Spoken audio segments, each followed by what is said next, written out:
Coming up tonight on 18 Eyewitness News. A U.S. Senate candidate visits the parkland. Also, the director of Missouri's Department of Agriculture discusses consumer protection. Plus, the city of Greenville has 2 months to find funding for a floodgate. All of these stories and how long will our sunny 60-degree temperatures be with us? News, sports, weather. This is 18 Eyewitness News. U.S. Representative Todd Akin of Missouri's 2nd Congressional District is making strides in his campaign for the Republican nomination for the U.S. Senate.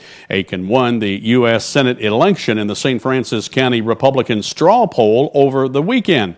One of the issues Akin is focusing on is the nation's finances.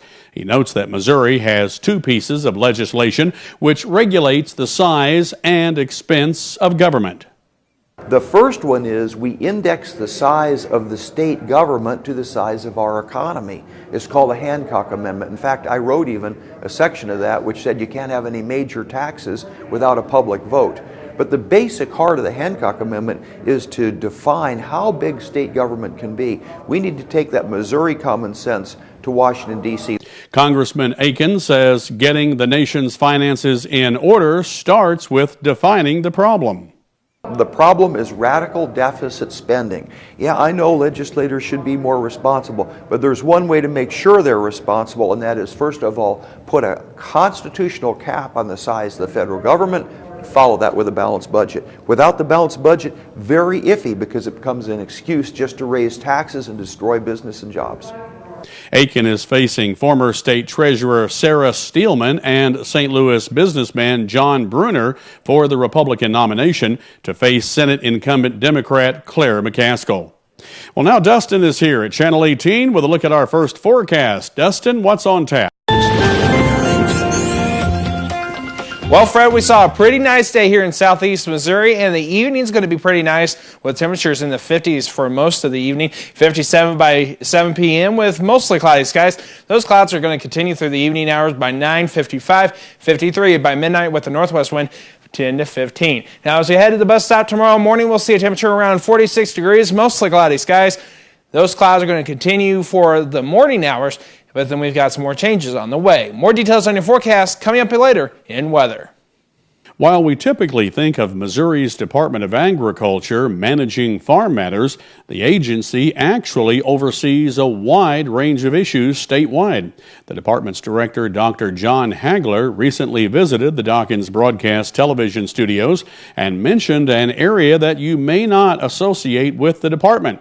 That's weights, measures, and consumer protection. Anything that is weighed or measured is actually evaluated by the department to make sure it's fair, and that goes from everything from grocery store scanners to vegetable scales to if you go to the airport and you put your luggage on that meter and it always seems to go 1 pound over what you thought it was, and they want to charge you extra dollars. Well, there's a sticker on there. If you'll look and see, you'll see a Missouri Department of Agriculture sticker, and that sticker is very important. Dr. Hagler says the sticker confirms his department has checked the scale and that it is in compliance and accurate. You should also see Department of Agriculture stickers on fuel pumps as well.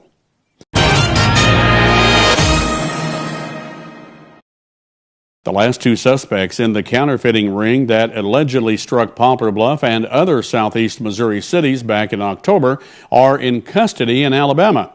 27-year-old Terry Hester, along with 28-year-old Darius Langford, are both in the custody of the Madison County, Alabama Sheriff's Department and are scheduled to appear in federal court in Cape Girardeau February 29th. Langford was arrested in Huntsville, Alabama, November 13th on suspicion of robbery, while Hester was arrested on the same charge January 6th. Langford and Hester are the last of 5 alleged counterfeiters to begin federal court proceedings. The trial for Darius Robinson, Bynette Trice, and Jessica Gross is set to begin on February 6th. When we come back, the city of Greenville is under a deadline to address potential flooding. That story's coming up next, only on Eyewitness News. The city of Greenville is continuing to address the issues surrounding the flooding that isolated the community last spring. Following meetings with the Missouri Department of Transportation and the U.S. Army Corps of Engineers, Greenville Mayor Don Scowden reports the city is making progress. MoDOT has agreed to build an emergency road to connect the city to Highway 67 in case of flooding. MoDOT will also install a 48-inch culvert, trench drainage ditches, and excavate a holding pool for floodwater. However, Mayor Scowden says the city still needs to come up with funds and have a floodgate installed.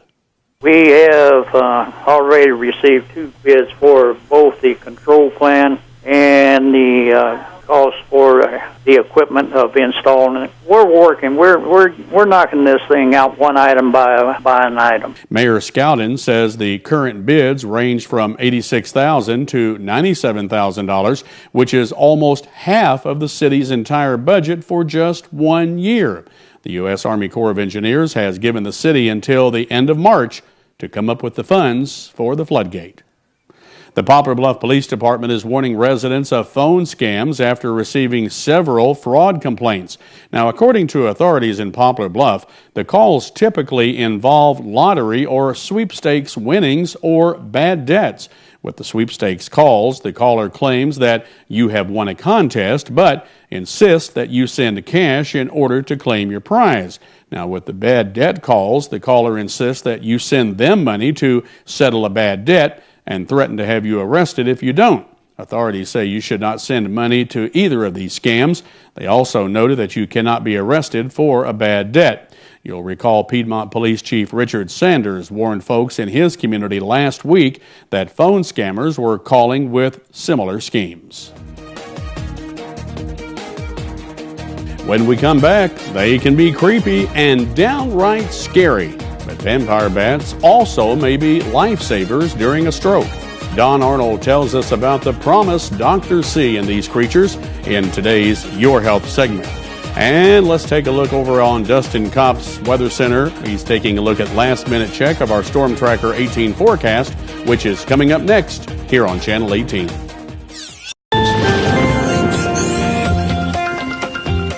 And welcome back. Let's take a look at some weather headlines. We're going to see some rainy conditions down to our southern communities tonight. However, the warm weather is going to continue through the next couple of days, and then it looks like we're going to have some more rain move in for the weekend. So here in southeast Missouri, we have temperatures in the 50s. It's pretty nice out there right now. 58 in St. Louis right now in Ironton, 61, 59 in Ellington, 56 in Raleigh.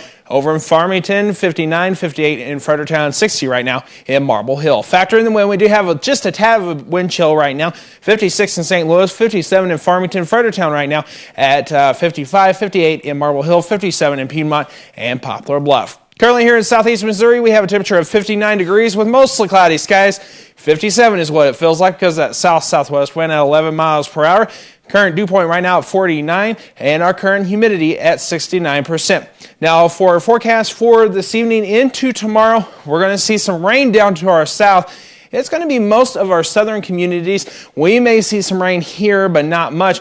The further south you go, you should see more rain. Now tomorrow we're going to be clearing out and we should see some sunshine for tomorrow afternoon. So your forecast lows this evening, we'll see a low around 44 in St. Louis, 47 in Ironton, as well as in Piedmont, 50 in Poplar Bluff and Cape Girardeau, and 49 in Marble Hill. So tonight your forecast 46 degrees, mostly cloudy, some showers developing mainly down to our southern communities, like I said earlier.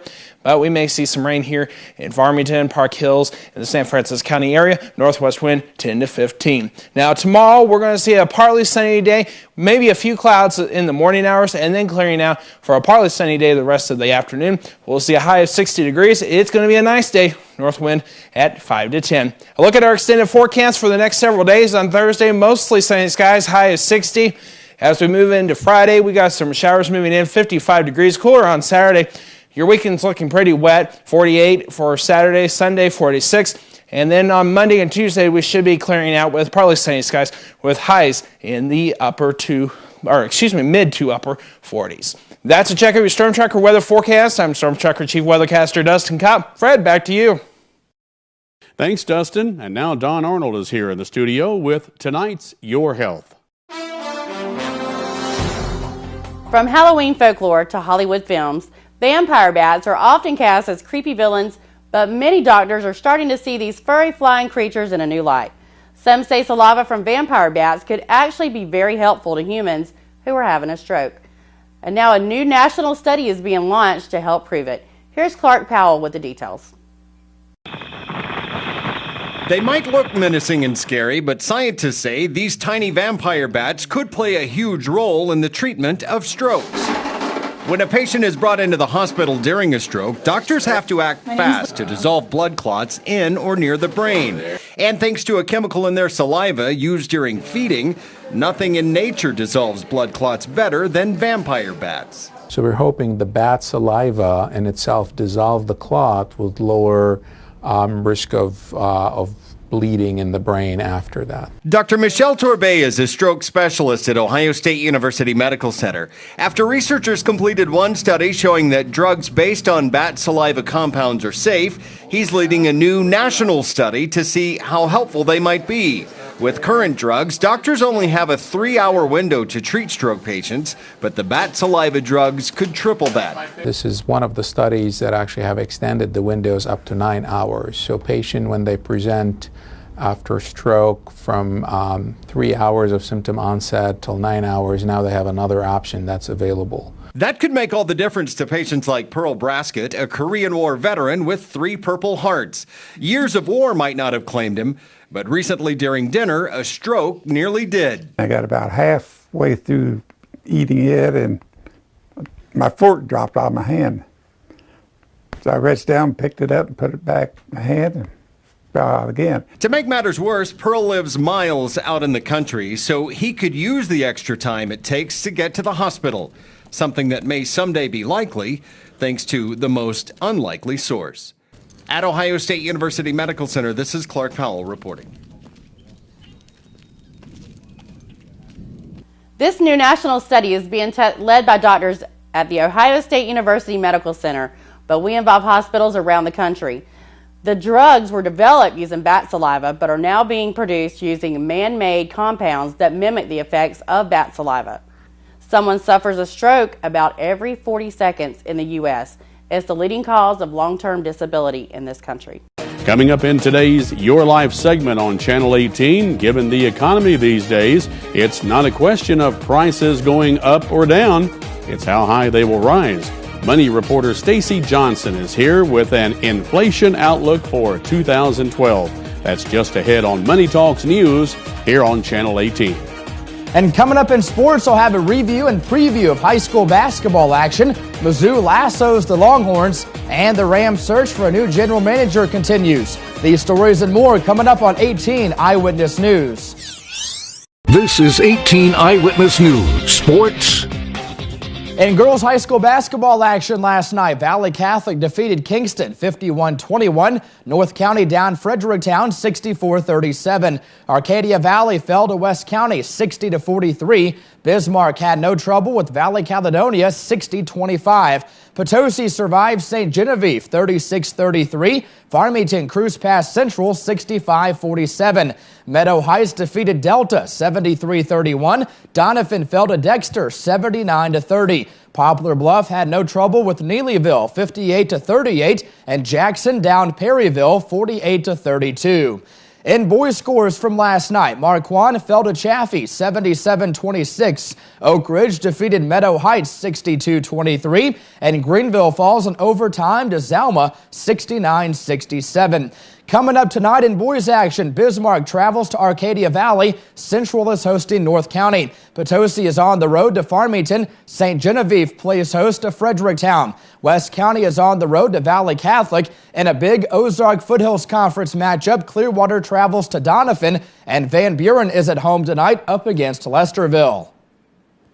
Michael Dixon's flagrant foul down the stretch nearly cost his team the game.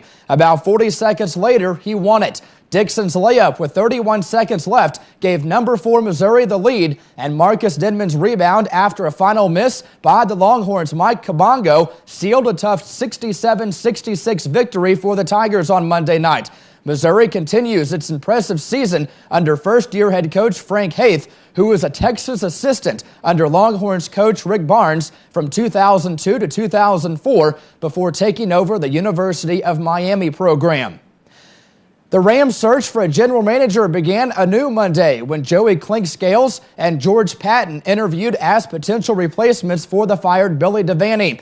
The 47-year-old Clink-Scales just completed his 4th season as vice president of college scouting for the New York Jets. Patton has been director of player personnel for the Minnesota Vikings for the last 5 seasons. And the owner of the St. Louis Rams is taking a swing at buying the Los Angeles Dodgers. According to media reports, Stan Kroenke made one of the bids for the Dodgers that survived Friday's cutdown and is among at least 8 interested parties who advanced beyond the first round of bidding. Among the other potential buyers include a group headlined by former Dodgers and Cardinals manager Joe Torre and another led by former Dodgers owner Peter O'Malley. And that's a look at sports. We'll be back with tonight's Your Life segment right after this on 18 Eyewitness News. I'm Stacy Johnson. You know you promised yourself you were going to save more this year. Well, I'm here to help you keep that resolution. Tips to save and make you richer. They're just ahead on Money Talks News.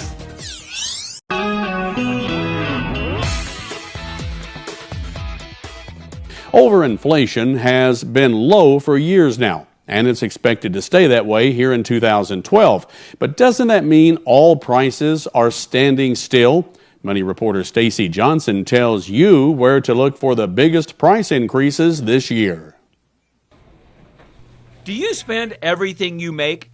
Ask your credit counselor why you can't seem to save, and you'll probably get an answer like this. I believe it's because people do not pay themselves first. They wait until they have paid all their expenses, and then they save whatever's left over, which turns out to be zero. So if that's you, here's some advice from budget professionals. Start with a goal. Decide what you're saving for and treat that goal like any other bill you have. One first goal you might go for is, if you don't have one, an emergency fund. So what that means is you need to be able to pay your lights and buy food and pay your mortgage or your rent, and you need to have 3 months of that set aside. And here's an idea. Try to remember to pick up any free money that might be lying around, like matching contributions from your employer in their retirement plan. Many times it's a matched account, so you're getting some money from your employer, and then they'll match whatever you give up to a certain amount. Well, how could you not save that money? It's free. And last but certainly not least, saving soon is more important than saving big, even if it's just $25 a month. Because $25 adds up. $25 is $50, and at the end of the year, that's $600, and $600 invested will eventually be a whole lot more than $600. Bottom line, if you resolve to save more this year, the key isn't a big change or a big raise. The key is just find a few bucks and get started. And if you need help finding that money, I've got hundreds of tips. They're waiting for you right here at MoneyTalksNews.com. I'm Stacy Johnson. As Stacy says, he's got more information and links at his website. To get there, just go to MoneyTalksNews.com.